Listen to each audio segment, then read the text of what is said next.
Hello friends, good afternoon. दोस्तों, इस video में हम लोग बिहार एसएससी 10+2 एग्जाम 2024 के आज शिफ्ट में पूछा सकने वाले मोस्ट इंपॉर्टेंट सिलेक्टेड प्रश्नों को सॉल्व करेंगे। दोस्तों, आपके एग्जाम्स में जितने भी टॉपिक से क्वेश्चंस पूछे जाने हैं उन सभी टॉपिक्स को कलेक्ट करके A to Z वह एसएससी के द्वारा कंडक्ट करवाए गए विभिन्न प्रीवियस ईयर एग्जाम्स के प्रश्नों को भी शामिल करने का प्रयास किया गया है। साथ में एक्स्ट्रा फैक्ट को भी पूरी तरह से कवर करने का प्रयास किया गया है। तो दोस्तों, आप लोग इन्हें कॉन्सेंट्रेट होकर सॉल्व करें। क्वेश्चंस कम सॉल्व होने पर पुनः प्रश्नों का रिवीजन करें ताकि बिहार एसएससी 10+2 एग्जाम 2024 में आप लोग अच्छे से अच्छा स्कोर कर सकें। तो चलिए दोस्तों, ज़्यादा समय न लेते हुए हम लोग इन सभी मोस्ट इंपॉर्टेंट प्रश्नों को सॉल्व करना शुरू करते हैं। दोस्तों, क्वेश्चन नंबर 1 है हमारा, प्रवासी भारतीय सम्मान 2023 से किसे सम्मानित किया गया। करंट का मोस्ट इंपॉर्टेंट क्वेश्चन है दोस्तों, बिल्कुल आपके ट्रेंड में रहेगा। क्वेश्चन है हमारा, प्रवासी भारतीय सम्मान 2023 से किसे सम्मानित किया गया। करेक्ट आंसर होगा राज सुब्रमण्यम को। अब चलिए दोस्तों, करंट अफेयर्स के टॉपिक से हमारा क्वेश्चन आया हुआ है, तो इस टॉपिक से जितने भी मोस्ट इंपॉर्टेंट क्वेश्चंस बनेंगे उनको हम लोग एक साथ कवर करेंगे। यही हमारे प्रिपरेशन की स्ट्रेटजी रहेगी दोस्तों, कि जिस भी टॉपिक्स को हम लोग उठाएंगे उनके अधिकांश प्रश्नों को वहीं पे पूरी तरह से क्लियर करेंगे। ध्यान दीजिएगा, सारे फैक्ट मोस्ट इंपॉर्टेंट रखे गए हैं। पहला पॉइंट है हमारा, प्रिट्जकर आर्किटेक्चर पुरस्कार 2023 से किसे सम्मानित किया गया। करेक्ट आंसर होगा डेविड एलन चिपरफील्ड को। अगला पॉइंट है हमारा, नोबेल शांति पुरस्कार 2023 से किसे सम्मानित किया गया, तो नरगिस मोहम्मदी को किया गया। सारे क्वेश्चन करेक्ट के दोस्तों सिलेक्टेड रखे गए हैं, यहाँ पे रिवीजन जरूर कीजिएगा। अगला पॉइंट है हमारा, अर्थशास्त्र के क्षेत्र में नोबेल पुरस्कार 2023 किसने जीता है, तो क्लाउडिया गोल्डिन ने जीता है। किसने? क्लाउडिया गोल्डिन ने। ध्यान दीजिएगा आप लोग। अगला है, Dada Saheb Phalke life time achievement पुरस्कार 2023 से किसे सम्मानित किया गया, तो वहीदा रहमान को किया गया। किसे? वहीदा रहमान को। अगला पॉइंट देखते हैं हम लोग, प्रतिष्ठित नॉर्मन ई बोरलॉग 2023 से किसे सम्मानित किया गया। प्रतिष्ठित नॉर्मन ई बोरलॉग पुरस्कार 2023 से किसे सम्मानित किया गया, तो डॉक्टर स्वाति नायक को किया गया है। नेक्स्ट है, 57वें ज्ञानपीठ पुरस्कार 2023 से किसे सम्मानित किया गया, तो दामोदर मौजू को। किन्हें? दामोदर मौजू को। दोस्तों, प्रिपरेशन आप लोग कहीं से भी करें, ऑनलाइन करें या ऑफलाइन करें, आपका जो पाठ्यक्रम है जहां से आपके एग्जाम्स में क्वेश्चंस पूछे जाने हैं उन सभी को पूरी तरह से फोकस करते हुए चलें। हो सके तो नोट डाउन कर ले, और जब भी आप लोग प्रिपरेशन करें आप देखें कि वो सारे टॉपिक्स जहाँ से हमारे एग्जाम्स में क्वेश्चन पूछे जाने हैं वो हमारे कवर हो रहे हैं, नहीं हो रहे हैं। अगर नहीं हो रहे हैं तो फिर समझ लीजिए हम दिशाहीन चल रहे हैं। दिशाहीन का कोई अर्थ नहीं होता, तो उस पर पूरी तरह से फोकस रखने का प्रयास करें। उन टॉपिक्स से उनके इर्द गिर्द एक्स्ट्रा फैक्ट के रूप में जितने क्वेश्चंस बनते हैं उनको पूरी तरह से कवर करने का प्रयास करें। अगला पॉइंट है हमारा, वर्ष 2021 के लिए गांधी शांति पुरस्कार से किसे सम्मानित किया गया, तो गीता प्रेस गोरखपुर को किया गया है। मोस्ट इंपॉर्टेंट क्वेश्चन है। आगे चलेंगे हम लोग। अगला क्वेश्चन दोस्तों हमारा, 2023 में जर्मन शांति पुरस्कार से किसे सम्मानित किया गया, तो सलमान रुश्दी को किया गया है। नेक्स्ट है, 69वें राष्ट्रीय फिल्म पुरस्कार 2023 में सर्वश्रेष्ठ अभिनेता का पुरस्कार किसे मिला, तो अल्लू अर्जुन को मिला है। और इसी से मिलता जुलता अगला क्वेश्चन है, 69वें राष्ट्रीय फिल्म पुरस्कार 2023 में सर्वश्रेष्ठ अभिनेत्री का पुरस्कार किसे मिला, तो आलिया भट्ट को मिला है। कि नहीं? आलिया भट्ट को। नेक्स्ट क्वेश्चन देखेंगे हम लोग, राष्ट्रीय स्मार्ट सिटी पुरस्कार 2022 में सर्वश्रेष्ठ शहर का पुरस्कार किसे दिया गया, तो इंदौर को दिया गया है, जो कि मध्य प्रदेश में पड़ता है। आप लोग जानते हैं स्वच्छता के मामले में भी ये कंटिन्यू नंबर 1 बना हुआ है। अगला पॉइंट है, SAFF अंडर 16 यानी कि फुटबॉल चैंपियनशिप 2023 का खिताब किसने जीता, तो भारत ने जीता है। अगला है, फीफा महिला विश्व कप 2023 का खिताब किसने जीता, तो स्पेन ने जीता है। फीफा महिला विश्व कप 2023। अगला है, FIH पुरुष हॉकी विश्व कप 2023 का खिताब किस देश की टीम ने जीता, तो जर्मनी। और FIH पुरुष हॉकी विश्व कप 2023 की उप विजेता टीम कौन सी है, तो बेल्जियम है। ये भी आप लोग ध्यान रखेंगे। करंट के थोड़े क्वेश्चन और बचे हुए हैं। चलिए अगला क्वेश्चन देखते हैं। क्वेश्चन है दोस्तों हमारा, प्रतिष्ठित डायमंड लीग 2023 का खिताब किसने जीता, तो नीरज चोपड़ा ने जीता है। नेक्स्ट है, टेनिस टूर्नामेंट यानी कि विंबलडन ओपन 2023 में पुरुष एकल का खिताब किसने जीता, तो कार्लोस अल्कारेज ने जीता है। नेक्स्ट है, टेनिस टूर्नामेंट फ्रेंच ओपन 2023 में पुरुष एकल का खिताब किसने जीता? तो ये दोस्तों नोवाक जोकोविच ने जीता। किसने? नोवाक जोकोविच ने। तो ये थे दोस्तों करंट अफेयर्स के सिलेक्टेड क्वेश्चंस जिनको यहाँ पे हम लोगों ने सॉल्व किए हैं। अब चलिए थोड़ा सा पीडीएफ के बारे में बात करते हैं। पुनः हम लोग नेक्स्ट क्वेश्चन की ओर चलेंगे जो कि हमारा दूसरे टॉपिक से होगा। ध्यान दीजिएगा 4 पीडीएफ यहाँ पे हमारा लगा हुआ है। सबसे पहले बिहार एसएससी के बारे में ही बात कर लेते हैं जो कि यहाँ पे हम लोग जिसका प्रिपरेशन कर रहे हैं। दोस्तों इसमें हमारे द्वारा जो पाठ्यक्रम आपको कवर करवाया जा रहा है सामान्य ज्ञान, सामान्य विज्ञान व करंट अफेयर्स, इनके टॉपिक से जहाँ जहाँ से क्वेश्चंस पूछे जाने उन सबको पूरी तरह से टोटल 25 पीडीएफ के जरिए कंप्लीट करवाया जा रहा है। पेड फीस केवल 50 रुपीज़ इसकी रखी गई है। व्हाट्सअप नंबर आप लोगों के सामने है जहाँ पे आप लोग मैसेज करके पीडीएफ ले सकते हैं या कमेंट के माध्यम से भी जानकारी कर सकते हैं और डायरेक्टली इस पर आप लोग कॉल कर बात भी कर सकते हैं। उसके बाद में चलिए दोस्तों एसएससी जीडी के बारे में बात कर लेते हैं। इसका एग्ज़ाम 20 फरवरी से स्टार्ट होगा। इसमें जो आपका पाठ्यक्रम दोस्तों जीके जीएस, आपका जनरल साइंस भी शामिल है, करंट अफेयर्स, सामान्य हिंदी व इसमें दोस्तों आपका जुड़ेगा जीके हो गया, जीएस हो गया जिसमें आपका जनरल साइंस शामिल रहेगा, करंट अफेयर्स व सामान्य हिंदी, इनके भी पूरे पाठ्यक्रम को टोटल 25 पीडीएफ के जरिए पूरी तरह से कंप्लीट करवाया जा रहा है। पेड फीस इसकी भी 50 रुपीज़ रखी गई। व्हाट्सअप नंबर आप लोगों के सामने है जहाँ पे आप लोग दोस्तों मैसेज कर पीडीएफ ले सकते हैं या कमेंट के माध्यम से भी जानकारी कर सकते हैं और डायरेक्टली इस नंबर पर कॉल करके बात भी कर सकते हैं। अब एसएससी जीडी दोस्तों और बिहार एसएससी के कंबाइन की मांग रही जो मैं बार बार बोल चुका हूँ नहीं किया जा सकता। उसका कारण है बिहार एसएससी में दोस्तों जनरल साइंस का अच्छा खासा वेटेज है। लगभग 25 क्वेश्चन के आसपास आपके सामान्य विज्ञान से पूछे जाएंगे लेकिन एसएससी जीडी में कम पूछे जाएंगे। एसएससी जीडी के पाठ्यक्रम में हिंदी शामिल है, बिहार एसएससी में हिंदी नहीं आएगा। उसके बाद में दोस्तों एसएससी जीडी में आपके नेशनल लेवल के क्वेश्चन शामिल होंगे जबकि बिहार एसएससी में आपका बिहार जीके यानी बिहार स्पेशल से भी क्वेश्चन पूछे जाएंगे। तो जो क्वेश्चन का ट्रेंड है काफ़ी डिफरेंस है, इसलिए हम लोग दोस्तों यहाँ पे कंबाइन नहीं कर सकते, किसी भी क्वेश्चन पे रिस्क नहीं लिया जा सकता। अगला पीडीएफ दोस्तों यूपी पुलिस कांस्टेबल 2023, इसका भी दोस्तों आप लोग जानते हैं फरवरी में एग्जाम स्टार्ट होगा। इसमें जो आपका पाठ्यक्रम है जीके जीएस, आपका जनरल साइंस भी शामिल है, करंट अफेयर्स, पुलिस व्यवस्था से संबंधित सामान्य सचेतता के क्वेश्चन, आपका यूपी स्पेशल आएगा और सामान्य हिंदी, इनके भी पूरे पाठ्यक्रम को टोटल 40 पीडीएफ के जरिए कंप्लीट करवाया जा रहा है। पेड फीस की 100 रुपीज़ रखी गई। व्हाट्सअप नंबर आप लोगों के सामने है। लास्ट पीडीएफ यूपीपीएससी आरओ 2023 का लगाओ दोस्तों, इसके पीटी एग्जाम का जिसमें 2 पेपर करवाए जाएंगे। 140 क्वेश्चन आपका सामान्य धन व 60 क्वेश्चन आपके हिंदी से पूछे जाएंगे। इनके भी पूरे पाठ्यक्रम को टोटल 40 पीडीएफ के जरिए कंप्लीट करवाया जा रहा है। पेड फीस 100 रुपीज़ रखी गई है और व्हाट्सअप नंबर आप लोगों के सामने है जहाँ पे आप लोग मैसेज कर पीडीएफ ले सकते हैं या कमेंट के माध्यम से जानकारी कर सकते हैं और डायरेक्टली इस नंबर पर कॉल करके बात भी कर सकते हैं। अब चलेंगे दोस्तों हम लोग नेक्स्ट क्वेश्चन की ओर। अगला क्वेश्चन कहाँ से है दोस्तों, ध्यान दीजिएगा। सत्रिया किस राज्य का प्रसिद्ध शास्त्रीय नृत्य है? तो ये असम का है। कहाँ का है? असम का है। यानी शास्त्रीय नृत्य से क्वेश्चन उठाया गया दोस्तों। अब इस टॉपिक से जितने क्वेश्चन बनते हैं, जितने ट्रेंड से घुमा घुमा के पूछे जाते हैं, उन सभी को हम लोग एक साथ क्लियर करेंगे। चलिए दोस्तों, ये हमारे प्रिपरेशन की स्ट्रेटजी रहेगी कि जिस भी टॉपिक्स को हम लोग उठाएंगे उनके पूरे टॉपिक से जितने क्वेश्चन बनते हैं उसी समय पूरी तरह से क्लियर करेंगे। हमें द्वारा आप लोगों को सब कुछ दिया जा रहा है यहाँ पे दोस्तों, ज़रूरत है आप लोगों को एक अच्छी स्टडी करने की। तो चलिए शुरू करते हैं हम लोग। सबसे पहले लोकेशन के बारे में बात कर लेते हैं दोस्तों। भारत के 8 शास्त्रीय नृत्य हैं, आप लोग जानते हैं। एक तरफ दिया गया है शास्त्रीय नृत्य, दूसरी तरफ दिया गया है संबंधित राज्य, यानी कि कौन सा शास्त्रीय नृत्य किस राज्य से संबंधित है। पहला हमारा भरतनाट्यम जो कि तमिलनाडु से संबंधित है। नेक्स्ट ध्यान देंगे दोस्तों कथकली व मोहिनीअट्टम दोनों एक साथ, क्योंकि ये दोनों शास्त्रीय नृत्य केरल राज्य के हैं। नेक्स्ट है कथक जो कि उत्तर प्रदेश का है। कुचिपुड़ी शास्त्रीय नृत्य आंध्र प्रदेश का है। मणिपुरी शास्त्रीय नृत्य मणिपुर राज्य का है। सत्रिया जो हमारा क्वेश्चन था असम राज्य का शास्त्रीय नृत्य है।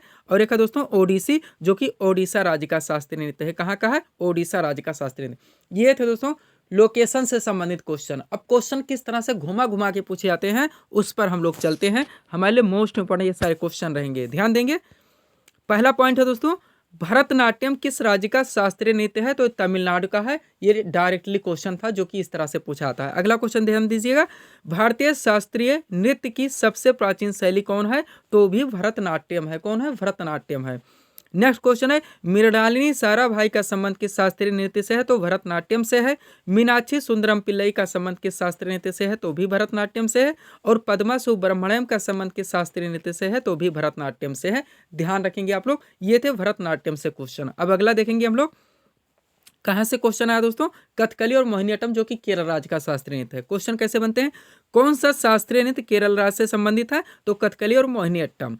किस शास्त्रीय नृत्य में मुखौटे का प्रयोग किया जाता है? मोस्ट नंबर क्वेश्चन है कथकली में। अगला क्वेश्चन देखिएगा, कनक रेले का संबंध किस शास्त्रीय नृत्य से है? तो कथकली से है। रागिनी देवी का संबंध किस शास्त्रीय नृत्य से है? तो भी कथकली से है। और गोपीनाथ किस शास्त्रीय नृत्य से संबंधित हैं? तब भी ये कथकली से संबंधित है। ये थे कथकली से जो क्वेश्चंस बार बार पूछे जाते हैं। आगे चलेंगे हम लोग नेक्स्ट क्वेश्चन की ओर। अगला क्वेश्चन ध्यान दीजिएगा दोस्तों, कथक से आ रहा है, जो कि उत्तर प्रदेश का एक शास्त्रीय नृत्य है। यहाँ से कौन कौन से क्वेश्चन पूछे जाते हैं? जयपुर घराना, लखनऊ घराना और वाराणसी घराना किस नृत्य शैली के घराने? तो कथक के हैं, ध्यान रखेंगे। अभी अगर दोस्तों हम ऑप्शन बनाएं यानी विकल्प बना बना के क्वेश्चन बनाएं तो 500 क्वेश्चन जाके एक ही सेट का बनेगा, जो आप लोगों के लिए काफ़ी समय टेकिंग यानी कि टाइम टेकिंग हो जाएगा। हम चाहते हैं आप लोग कम से कम समय में इनके पूरे पाठ्यक्रम को अच्छी ढंग से दोस्तों क्लियर कर सके, इसीलिए 25 PDF के जरिए ही आपके पूरे पाठ्यक्रम को यहाँ पे दोस्तों आप लोगों को दिया जा रहा है, जो कि कम से कम समय में आप लोग एग्जाम के लिए दोस्तों रेडी हो सकते हैं। अगला देखिएगा, जो कथक से क्वेश्चन बनता है, बिरजू महाराज का संबंध किस शास्त्रीय नृत्य से है? तो कथक से है। नेक्स्ट है, सितारा देवी का संबंध किस शास्त्रीय नृत्य है? तो भी कथक से है। गोपीनाथ का संबंध किस शास्त्रीय नृत्य से है? तो ये भी कथक से है। और हजारी अग्रवाल किस शास्त्रीय नृत्य से संबंधित है? तो ये कथक से है। सारे क्वेश्चंस बार बार पूछे गए हैं।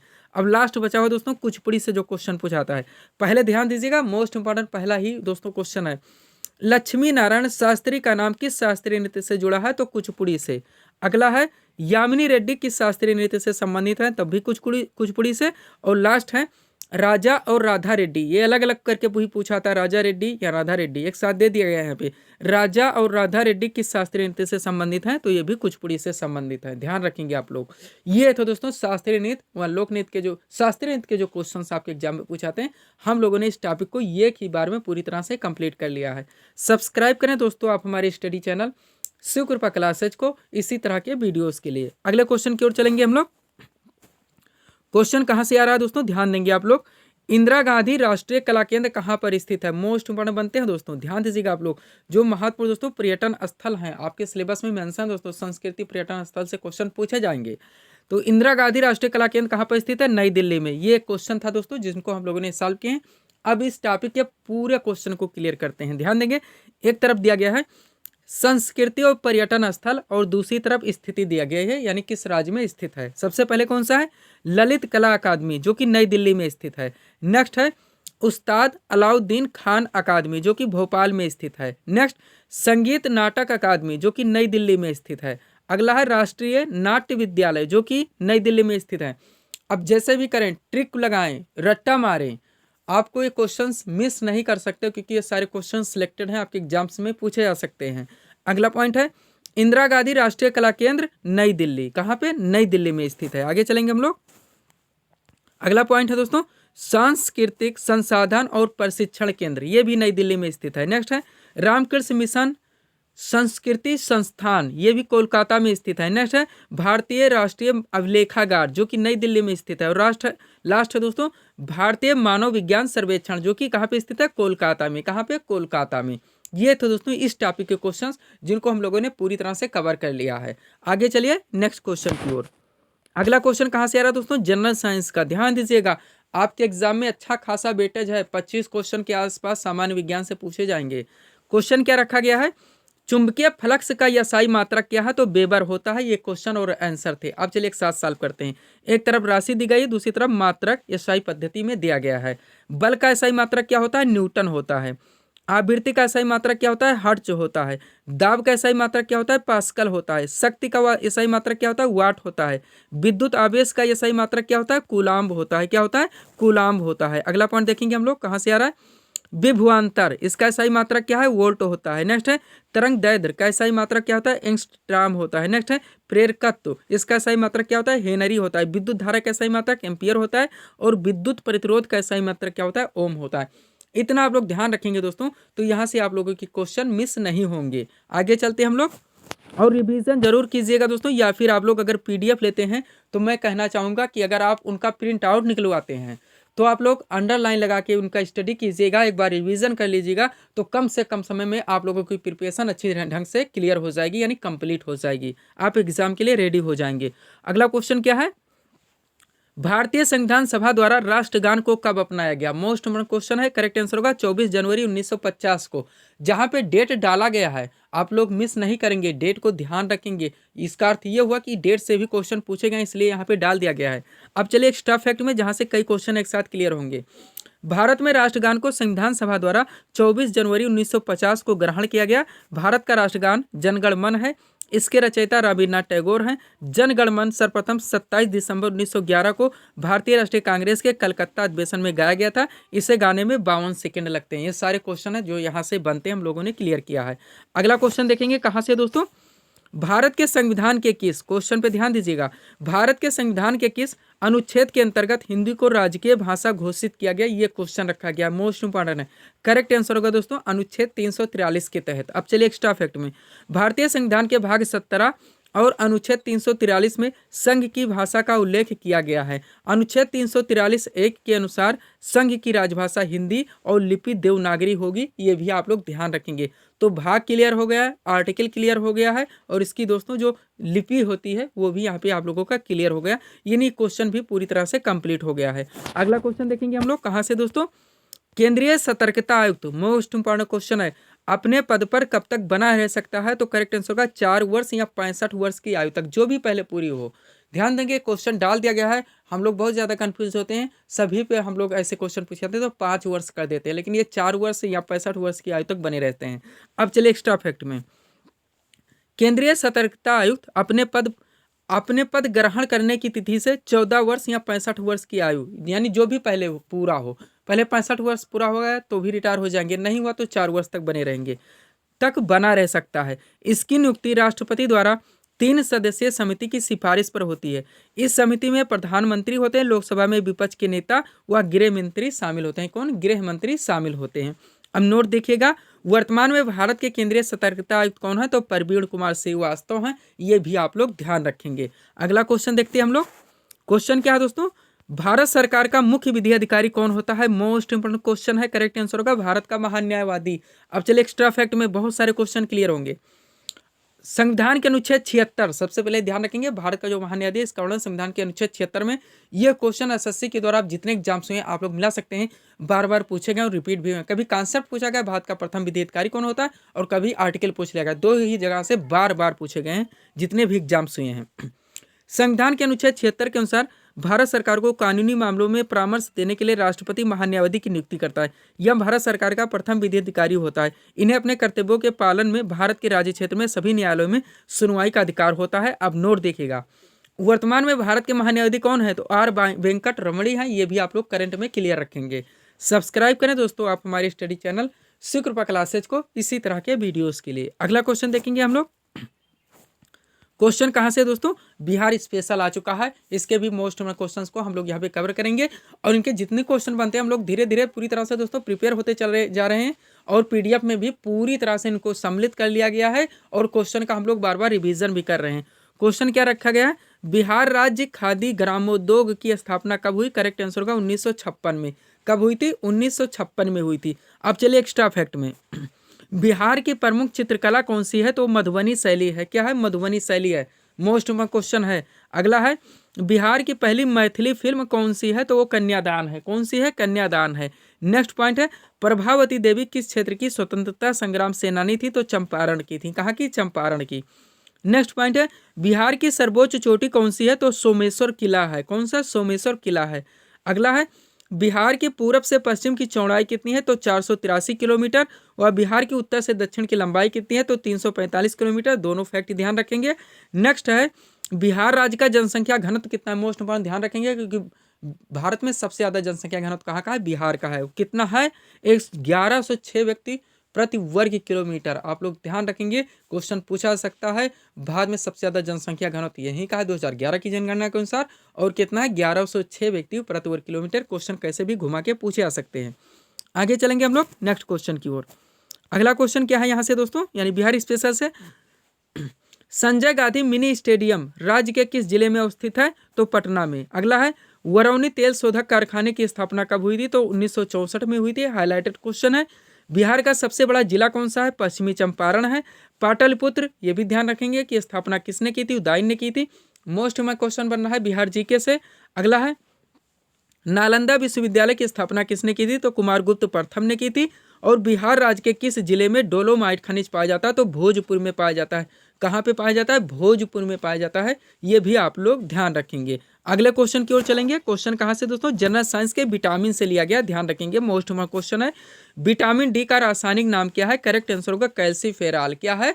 कैल्सीफेराल है। ये क्वेश्चन रखा गया था। अब चलिए एक साथ कलेक्ट करते हैं जितने की विटामिन से क्वेश्चन पूछे जाते हैं। एक तरफ विटामिन दिया गया है, उनके रासायनिक नाम दिए गए हैं और कमी का प्रभाव भी इसी साथ डाल दिया गया है। सबसे पहले क्या है दोस्तों? ध्यान दीजिएगा आप लोग, एक मिनट। सबसे पहले कौन सा दोस्तों? विटामिन ए है। यानी विटामिन, रासायनिक नाम और कमी का प्रभाव। सबसे पहले विटामिन ए है। रासायनिक नाम इसका रेटिनाल होता है। इसकी कमी से रतौंधी होती है। आगे चलेंगे हम लोग। विटामिन B1 रासायनिक नाम थायमिन होता है। इसकी कमी से बेरी बेरी होता है। क्या होता है? बेरी बेरी होता है। आगे चलेंगे हम लोग नेक्स्ट पॉइंट की ओर। अगला क्या है दोस्तों? विटामिन सी है। विटामिन क्या है? विटामिन B6 है। इसका रासायनिक नाम पायरिडॉक्सिन होता है। जितने मोस्ट इंपॉर्टेंट बनते हैं एक साथ ले आए हैं। इसकी कमी से क्या होता है? रक्त क्षीणता या चर्म रोग। अगला है विटामिन सी, मोस्ट इंपॉर्टेंट। इसका रासायनिक नाम एस्कॉर्बिक अम्ल होता है। इसकी कमी से स्कर्वी रोग होता है। कौन सा? स्कर्वी रोग। नेक्स्ट है विटामिन डी, रासायनिक नाम कैल्सीफेराल। इसकी कमी से सोखा रोग होता है।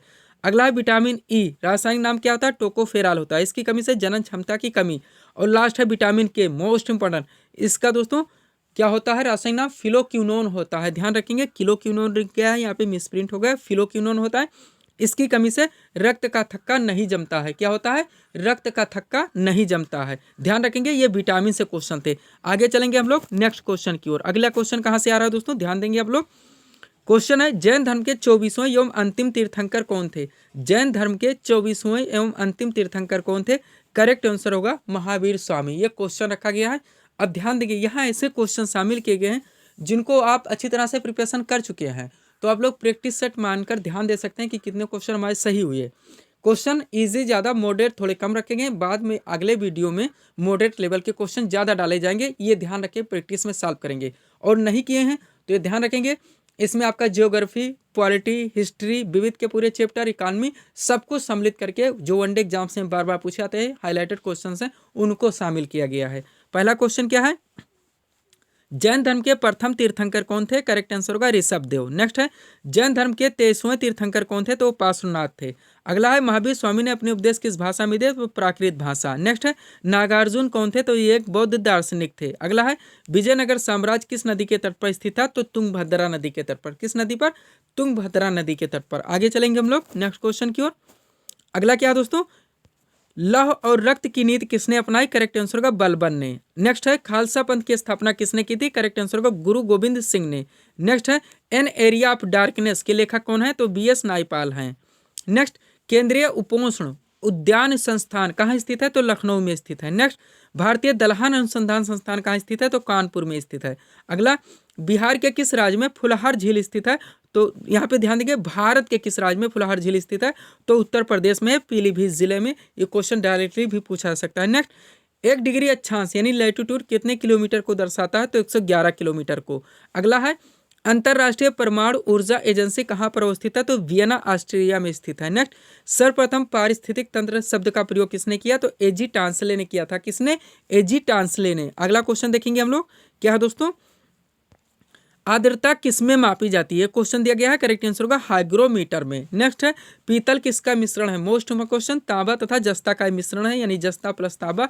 नेक्स्ट होगा ऑक्सीजन की खोज किसने की थी? तो जोसेफ प्रिस्टले ने की थी। किसने? जोसेफ प्रिस्टले ने की थी।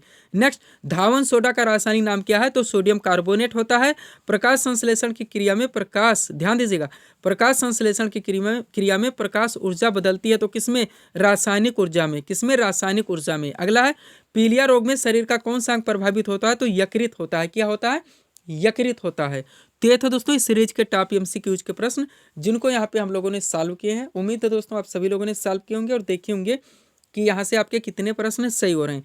तो दोस्तों इसी तरह के वीडियोस के लिए आप हमारी स्टडी चैनल शिव कृपा क्लासेस से जुड़े हैं। चैनल को सब्सक्राइब करें ताकि हमारे द्वारा दी जाने वाले सभी वीडियोस आप क्रम से सबसे पहले देख सकें। तो मिलते हैं दोस्तों हम नेक्स्ट वीडियोस में। Thanks for watching.